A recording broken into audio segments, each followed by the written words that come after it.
अच्छा sir, Covid का बहुत बड़ा रोल रहा है, पाकिस्तान भर में भी इसका बहुत बड़ा इम्पैक्ट है। कोविड का आपको मैं बताऊं, लोगों की जिंदगी चेंज करती है हर जगह पे, सिर्फ पाकिस्तान में नहीं, हर जगह पे। तो मैं समझता हूँ कि जो बिजली के बिल्स हैं वो का हमारे बैंक से पे हो जाते, मतलब बैंक से पे हो जाते हैं। और दूसरा जो हमारी जो रेंटल है, पहले हम कैश देते लिफाफे में डाल के, अब वो कहते भाई बात सुन, हमारे पास टाइम है, तुम्हारे पास नहीं, सेंड कर लिया करो बस। मुझे ऐसा लगता है कि तमाम की तमाम जो हमारी लाइफ स्टाइल है, फाइनेंशियल लाइफ कंप्लीटली चेंज हो गया। और अगर आप डेटा देखेंगे ना, अमेजोन का, इवन दराज का पाकिस्तान में। और दूसरा थोड़ा सा मतलब मैं पाकिस्तान के अंदर ई कॉमर्स थोड़े से बदतमीजी ना करें ना, और जो चीज दिखा रहे हैं वो वैसी की वैसी भेजें, या कस्टमर कंप्लेन को सुना जाए, तो मैं समझता हूँ और तरक्की। और आप क्या समझते हैं कि वन बैंककारी हो जाएगी, इतने सारे ब्रांड्स काम करेंगे? अगर डिजिटल बैंकिंग है, ये इतने सारे ब्रांड्स रहेंगे, बल्कि और ब्रांड्स आएंगे। और मैं समझता हूँ जो फ्रीलांसर का जो कॉन्सेप्ट है, यस, वो फिनटेक और डिजिटल बैंकिंग की वजह से ज्यादा पजीराई नहीं आया है। डिजिटल बैंक ना होता, फ्रीलांसर आज किसी 20-25 हजार की नौकरी कर रहा होता। बिल्कुल ऐसा। तो अगर आज वो फ्रीलांसर मिलियनियर बन रहा है just because of digital banking. हमारा हमसाया मुल्क में देखें, अब ये फ्रीलांसर्स कितने बिलियन डॉलर्स लेके आ रहे हैं, ला के आ रहा है, ऐसा ही है। अच्छा सर, कोविड का बहुत बड़ा रोल रहा है दुनिया भर में, पाकिस्तान भर में भी इसका बहुत बड़ा इम्पैक्ट है। तो माइक्रो फाइनेंस बैंक में, कन्वेंशनल बैंक्स के अंदर या डिजिटल बैंकारी में कोविड का पॉजिटिव, नेगेटिव या कोई कैटलिस्ट जैसा रोल रहा हो, उसके बारे में बात करें। कोविड का आपको मैं बताऊं कि कोविड ने ना लोगों की ज़िंदगी चेंज कर दी है हर जगह पे, सिर्फ पाकिस्तान में नहीं, हर जगह पे। पाकिस्तान में इसलिए चेंज हुई है कि पाकिस्तान में पहले टूल यूज़ नहीं कर रहे थे हम जो है वो मीटिंग्स के लिए डिजिटल टूल, जूम और ये कोई एप्लीकेशन यूज़ नहीं करते थे। हम परचेजिंग जो है वो कभी ऑनलाइन नहीं करते थे। हम डरते थे कि हमने परचेजिंग ऑनलाइन की, पता नहीं सामान आएगा नहीं आएगा, पैसे हम पे कर देंगे और गुड्स आएंगी कि नहीं आएंगी। कोविड ने आने के बाद ये सारी चीज़ें चेंज हुई हैं। पॉसिबल ना सिर्फ बैंकिंग चेंज हुई है, बल्कि हमारी पर्सनल लाइफ सारी चेंज हो गई। सारी चेंज हो गई। आज अगर मुझे कोई ग्रोसरी भी चाहिए होती है ना, तो मैं मोबाइल के ऊपर बटन दबाता हूँ और वहाँ से इजी पैसा या जैज़ कैश किसी से पेमेंट ट्रांसफ़र करता हूँ और मेरे पास ग्रोसरी आ जाती है। मुझे जाना बिल्कुल भी नहीं पड़ता। मैं आपको एक बात बताऊं, मुझे लास्ट 6 महीने तक तो मुझे याद नहीं कभी मैं एटीएम भी गया हूँ। यस, मुझे ये भी याद नहीं है कि मैंने कोई चेक लिखा हो और मैंने कहा जाओ यार इसके पैसे वैसे निकलवाओ, तो मुझे बिल्कुल याद नहीं। तो मैं समझता हूँ कि जो बिजली के बिल्स हैं बैंक से पे हो जाते हैं। और दूसरा जो हमारी जो रेंटल है, पहले हम कैश देते लिफाफे में डाल के, अब वो कहते भाई बात सुन, हमारे पास टाइम है, तुम्हारे पास नहीं, सेंड कर लिया करो बस। 5 तारीख का रिमाइंडर लगा हुआ है वो है। मुझे ऐसा लगता है कि तमाम की तमाम जो हमारी लाइफ स्टाइल है, फाइनेंशियल लाइफ कंप्लीटली चेंज हो गया। और अगर आप डेटा देखेंगे ना, अमेजोन का, इवन दराज का पाकिस्तान में, ये 11-11 का कंसेप्ट दराज का है, उसमें देखिए उन्होंने कितने ट्रांजैक्शन की। और दूसरा थोड़ा सा मतलब मैं पाकिस्तान के अंदर ई कॉमर्स थोड़े से बदतमीजी ना करें ना, और जो चीज़ दिखा रहे हैं वो वैसी की वैसी भेजें, या कस्टमर कंप्लेन को सुना जाए, तो मैं समझता हूँ और तरक्की। मैं ब्रांड का नाम लेना चाहूँगा, यूनिवर्स एक ब्रांड है, लाहौर का ब्रांड, थोड़ा सा वाहियात ब्रांड है। तो मतलब उन्होंने क्या किया कि कुछ चीज़ें भेजी, दिखाई कुछ और, भेजी कुछ और। तो अब इसी वजह से हम थोड़ा पीछे हट रहे हैं कि जाग के लेना चाहिए, वरना आप देख लें कैम्ब्रिज की बात देख लें, डाइनर्स की बात देख लें, जैसा दिखाते हैं वैसा माल। सो ये एक डेफिसिट है, वरना बैंकारी तो मैं समझता हूँ वो अपनी पूरी जगह बना चुकी है। ब्रांड्स की बारी है कि अब इंटीग्रेट कर लोगों का यकीन जीतो, तो मैं समझता हूँ कि वो ऑलरेडी गुड है।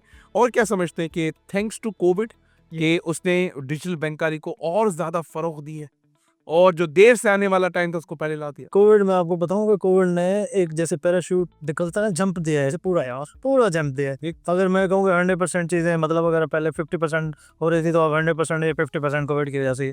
पहले आपको कोविड से पहले आप सोचते थे कि यार नहीं, घर से बैठे हुए कोई पेमेंट मैंने ट्रांसफर नहीं करनी, कुछ भी नहीं करना, और ये घर वर्क फ्रॉम होम का कंसेप्ट कोविड ने दिया। पहले बैंकर्स को लगता था, पहले ऑर्गेनाइजेशन को लगता था कि नहीं, लोगों को ऑफिस के अंदर आना चाहिए। अब उनको लगता है कि ऑफिस में नहीं आना चाहिए। इसके ऊपर तो कॉस्ट है ऑफिस में आने के लिए, अब वर्क फ्रॉम होम करना चाहिए उनको। वहीं 4 डेज वर्किंग हो गई, पता है कराची में ऐसी बहुत सारी कंपनी 4 डेज वर्किंग, और कंपनी कुछ इसको बोलते हैं अजाइल वर्किंग। अगर आपको लगता है कि ठीक है, मसले मसाइल हैं, आप 3 डेज वर्किंग कर सकते हैं, वर्क फ्रॉम होम कर सकते हैं। वर्क फ्रॉम होम को अप्रिशिएट किया जाता है, ये एक नेगेटिव टर्म है। उसका इम्पैक्ट भी हमारी इकोनॉमी के ऊपर, वो जब आपके ऑफिस में वो इलेक्ट्रिसिटी कंज्यूम नहीं होगी, कुछ ज़्यादा नहीं होगा, सारी चीज़ें, उसका इम्पैक्ट है। Absolutely. Sir, merger, acquisition, consolidation, micro finance के हवाले से कुछ बात करें, डिजिटल बैंकिंग के हवाले से बात करें, आने वाले वक्तों में क्या फोर्सी करते हैं कि ज़्यादा मर्जर, एक्विजिशन, कंसोलिडेशन होगा, या ये कॉन्सेप्ट ख़त्म और साइड हो जाएगा आफ्टर डिजिटल ट्रांसफॉर्मेशन, या फिर कोई और? मर्जर और एक्विजिशन तब होता है जब कुछ इंस्टीट्यूशंस जनरल लॉस के अंदर होते हैं, या वो उस तरह से जो स्टेट बैंक की रिक्वायरमेंट है ना वहाँ तक उस लेवल के ऊपर बिजनेस नहीं कर रहा था। स्टेट बैंक उनको कहता है कि आप मर्जर की तरफ चले जाएं। जैसे आपने देखा होगा रिसेंटली जो है ना वो अलमकरमा बैंक एक था, वो सिल्क बैंक में मर्जर हो गया। अभी कुछ दिन पहले इन्होंने अनाउंस किया है सिल्क बैंक को यूबीएल में मर्जर के लिए अनाउंस किया हुआ है, और एक्विजिशन भी हुई है, किनका माइक्रो फाइनेंस बैंक की एक्विजिशन हुई है। इस तरह कुछ बैंक्स की होती है। तो वो कंसेप्ट मेरा ख्याल है डिजिटल आने के बाद बहुत कम हो जाएगा, उसके ऊपर इम्पैक्ट। और आप क्या समझते हैं कि वन बैंकारी हो जाएगी, इतने सारे ब्रांड्स काम करेंगे? अगर डिजिटल बैंकिंग है तो एक दो ब्रांड्स रहे, सारे ब्रांड्स की क्या जरूरत है? मर्जर की तेजी बढ़ जाएगी या फिर नहीं? नहीं, ये इतने सारे ब्रांड्स रहेंगे, बल्कि और ब्रांड्स आएंगे, क्योंकि फिनटेक्स जो है ना वो बैंक ले लिए तब तक बड़ा इस वक्त कंपेटिटर्स जो है ना फिनटेक ही है। मैं चाहूंगा थोड़ा सा फिनटेक आसान भाषा में उस लोग आदमी के बारे में समझे जो अपने थंब से बैंकिंग करता है, उस लैंग्वेज में एग्जाम्पल के साथ समझाए। What is fintech sir? Fintech मैं आपको बताऊंगा, फिनटेक जो है एब्रीविएशन है फाइनेंशियल टेक्नोलॉजी का, ठीक है। फाइनेंशियल टेक्नोलॉजी की जैसे बैंक्स हैं ना, इसी तरह कंपनीज बनी है फिनटेक स्टार्टअप्स जिनको आप कहा है। उसमें एक बनी थी सादा पे, आपको याद हो? साथ अभी भी है, मैं यूज करता हूँ सादा पे। सादा पे अभी भी है, सादा पे भी चल रही है, वो भी एक फिनटेक है। They are the competitors of banks. वहाँ पे आप ट्रांजेक्शन भी कर रहे हैं, वहाँ पे सेविंग्स भी हो रही हैं, वहाँ पे वो आपको इन्वेस्टमेंट प्लान्स भी दे रहे हैं, सारा कुछ दे रहे हैं। तो वो जो है इस तरह के ब्रांड्स काफ़ी सारे आएंगे। और डिजिटल की अवेयरनेस, असल में हमारे इकोनॉमी में ये मसला है कि हमारी जो पॉपुलेशन है ना काफ़ी अनएजुकेटेड है। अभी भी जो है ना रूरल एरियाज़ में बहुत सारे लोग रहते हैं। जैसे जैसे अवेयरनेस बढ़ेगी, ये जो 79% मैंने आपको बताया ना कि लोग अभी तक इकोनॉमी में अनबैंक्ड है, ये जब इनको अवेयरनेस बढ़ेगी और बैंक्स की तरफ जाएंगे तो कंपटीशन और बढ़ेगा, और बैंक्स के अंदर जो बिजनेस का वॉल्यूम है और बढ़ जाएगा, और डिजिटल बैंक्स की मांग बढ़ जाएगी। अभी मैं आपको बताऊं कि देहात में बैठा हुआ एक शख्स जो है ना वो लोगों से पूछ रहा होता है कि यार ये इजी पैसा क्या है और इसको मैंने कैसे यूज़ करना है, पैसे कैसे ट्रांसफ़र करना है। ये जो अवेयरनेस है ये सारी इन्होंने दी है, डिजिटल बैंक्स और फिनटेक्स ने दी है, और इससे पहले नहीं थी। और मैं समझता हूँ जो फ्रीलांसर का जो कॉन्सेप्ट है यस, वो फिनटेक और डिजिटल बैंकिंग की वजह से ज़्यादा पजीराई नहीं आया है। और बहुत सारे लोग समझते हैं अमेरिका में कैसे काम करें, न्यूजीलैंड में, ऑस्ट्रेलिया में, यूरोप में यहाँ कर बैठे कैसे काम करें।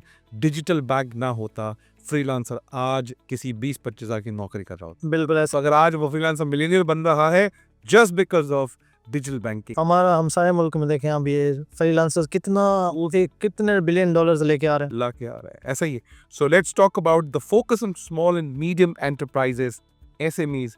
उनको माइक्रो फाइनेंस कैसे सपोर्ट कर रहा है?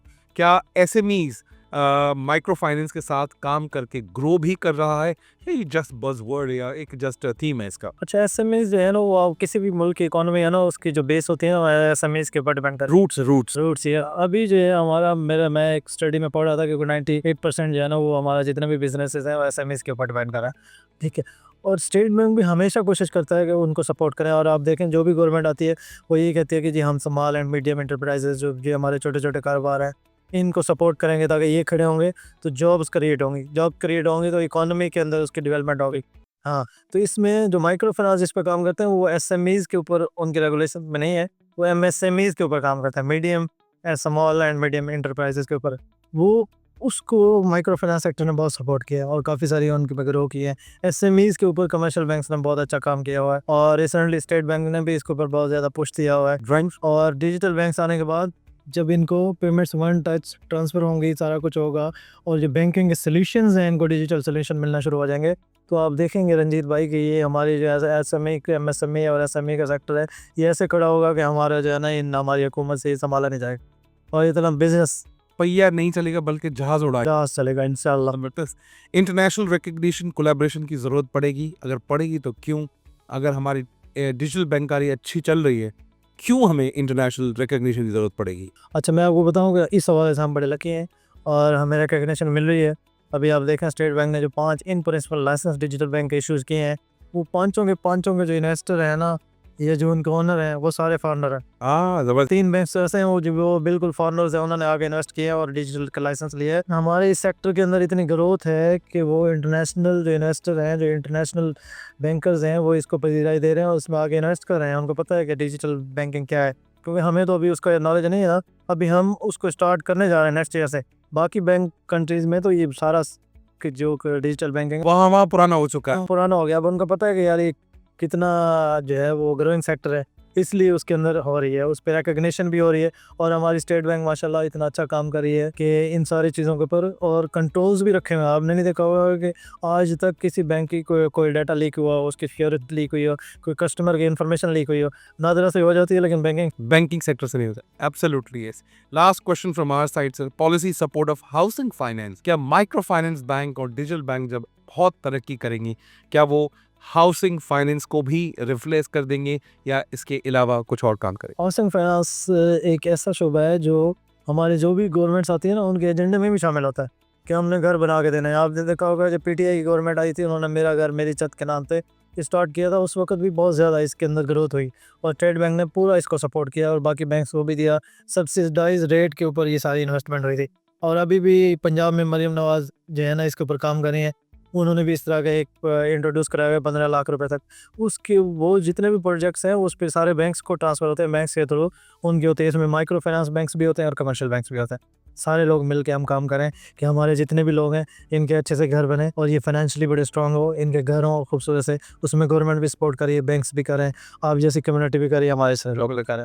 लास्ट 10 सालों में पाकिस्तान की बैंकारी ने क्या तब्दीली हासिल की है या तब्दीली को लेकर आए हैं, और आपके हिसाब से आने वाले 10 सालों में ये बैंकारी की शक्ल वैसी रहेगी या तब्दील या डिफरेंट किस्म की शक्ल देखते हैं? अच्छा, जब लास्ट 10 ईयर्स हैं उसमें बड़ी सिग्निफिकेंट चेंज आई है। आप अगर बैंकिंग को देखें 2010 की बैंकिंग 10-12 की, वहाँ पे आपको डिजिटल बैंकिंग नज़र आएगी, साइबर सिक्योरिटी और डिजिटल ट्रांजैक्शंस, और इसके ऊपर बड़ा रुझान बड़ा कम होगा। और बल्कि लोग पीपल वर शाई कि भाई मैं अपने पैसे ट्रांसफ़र करता हूँ, पता नहीं अगले बंदे तक पहुँचे ना पहुँचे। हाँ, जो शुरू में जो पहला प्लेयर था ना इस सारे कंसेप्ट को स्टार्ट करने वाला, वो इजी पैसा था। इजी पैसा ने आगे लोगों की जो झिझक है उस सब को ख़त्म किया। और लोग जब भी वहाँ जाते थे वो सबसे पहले यही नाम लिया करते थे कि यार वो इजी पैसा। इवन वो जैज़ कैश भी करवाने जाते थे, वो कहते थे यार इजी पैसा कर दो। हाँ, रिटेलर के पास वो जैज़ कैश होता था, कहता वो जैज़ कैश था, लेकिन वो होता इजी पैसा था। तो वो था। इस्लामिक बैंकिंग आपको बहुत कम नज़र आ रही थी। अच्छा, उसके अलावा डिजिटल बैंकिंग बहुत कम नज़र आ रही थी और जो है वो मैनुअल ट्रेडिशनल बैंकिंग बहुत ज़्यादा थी। अभी वो आप देखें बिल्कुल पैराडाइम शिफ्ट हो गया और कोविड के बाद तो बहुत सारी चीज़ें चेंज हो गई। अभी जो नेक्स्ट 10 ईयर्स है उसका स्टार्ट 1 जनवरी से होना है। 1 जनवरी से होने जा रहा है। जनवरी के फर्स्ट वीक में उसका स्टार्ट होने जा रहा है। आपका जो पूरा बैंकिंग सेक्टर है वो चेंज होने जा रहा है और इंशाल्लाह आप देखेंगे कि डिजिटल बैंक ही होंगे हर तरफ और हमारी डिजिटल पेमेंट्स होंगी। हमारी जो ये अनडॉक्यूमेंटेड इकोनॉमी से हमारी जान टूट जाएगी और इसका जो फ़ायदा है वो इकोनॉमी के भी हो इकोनॉमी को और आम बंदे को भी हो। आम बंदे को होगा।